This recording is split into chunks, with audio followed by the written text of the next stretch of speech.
पुण्याला मुसळधार पावसाने सध्या बुडवलाय। विक्रमी पावसामुळे पुण्यामध्ये पूरस्थिती निर्माण झाली। मुळा आणि मुठा नदीजवळच्या अनेक सोसायट्यांमध्ये सध्या पावसाचं पाणी शिरलेलं आहे। पुराच्या पाण्यामध्ये अडकलेल्या शेकडो लोकांची सुटका आतापर्यंत करण्यात आली।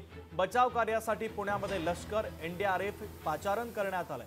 1932 नंतर पहिल्यांदाच पुण्यामध्ये विक्रमी पाऊस झाला। पुण्याच्या सिंहगड रोड, रेसकोर्स, डेक्कन, बावधन परिसरामध्ये सध्या पाणीच पाणी पाहायला मिळत आहे। पुण्यातील महत्त्वाच्या भागातील ही दृश्य आपण पाहतोय। साईनगर, सिंहगड रोड, डेक्कन, रेसकोर्स, खडकवासला धरण, ओंकारेश्वर मंदिर, कात्रज तलाव, आतकरवाडी पूल, बावधन शोरूम आणि मुठा नदीच्या परिसरात देखील मुसळधार पावसामुळे आता पाणी साचल्याचं पाहायला मिळत आहे।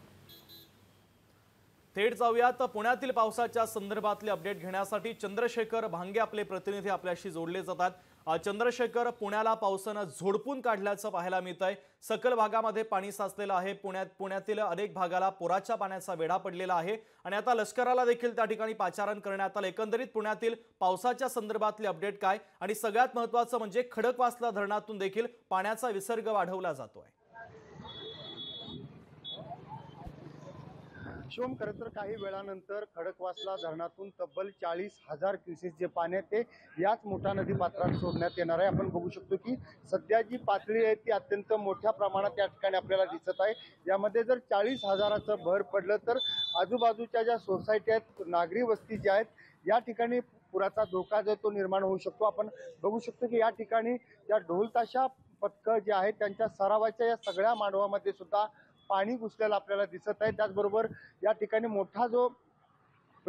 जी मुठा नदी आहे त्या मुठा नदीच्या आजूबाजूला पुणे मनपाचे काही कर्मचारी आणि अधिकारी सुद्धा तैनात करण्यात आलेले आहेत। आपण त्यांच्याशी सुद्धा बातचीत करणार आहोत। परंतु या ठिकाणी एक जो धोका निर्माण झालेला आहे तो पुणेकर हौशी नागरिकांचा, कारण या ठिकाणी पुराची परिस्थिती असताना अनेक नागरिक जे आहेत या ठिकाणी येऊन या ठिकाणी पाणी बघत आहेत, परंतु आपला जीव धोक्यात घालून हे सगळे पुणेकर नागरिक जे आहेत ते आपल्याला दिसत आहेत की अत्यंत जीव धोक्यात घालून अशा पद्धतीने हे सगळं पुराचं पाणी बघताना आपल्याला दिसत आहेत। हा सगळा जो प्रकार आहे तो पुण्यातील अनेक नदीपात्रावर असलेल्या पुलावरती सध्या सुरू आहे। नागरिक जे आहेत ते स्वतःचा जीव धोक्यात घालून सेल्फी आणि फोटो व्हिडिओ काढताना दिसत आहेत। काही पुणेकर नागरिक आहेत, काही मनपाचे अधिकारी आहेत, थेट त्यांच्याशी आपण बातचीत करूयात की या ठिकाणी कशा पद्धतीनं सगळी व्यवस्था करण्यात आलेली आहे। आपण या ठिकाणी सगळी व्यवस्था करत आहात, परंतु पुणेकर जे आहेत या ठिकाणी जीव धोक्यात घालून सेल्फी फोटो व्हिडिओ काढत आहेत। जनतेने सहकार्य करावं सर्वांना आणि पुणे महानगरपालिकेने सर्व यंत्रणा सज्ज करून पूर्णपणे पोलीस कर्मचारी, महानगरपालिकेचे कर्मचारी सर्वांना व्यवस्थित सांगून जनतेने सहकार्य करावे।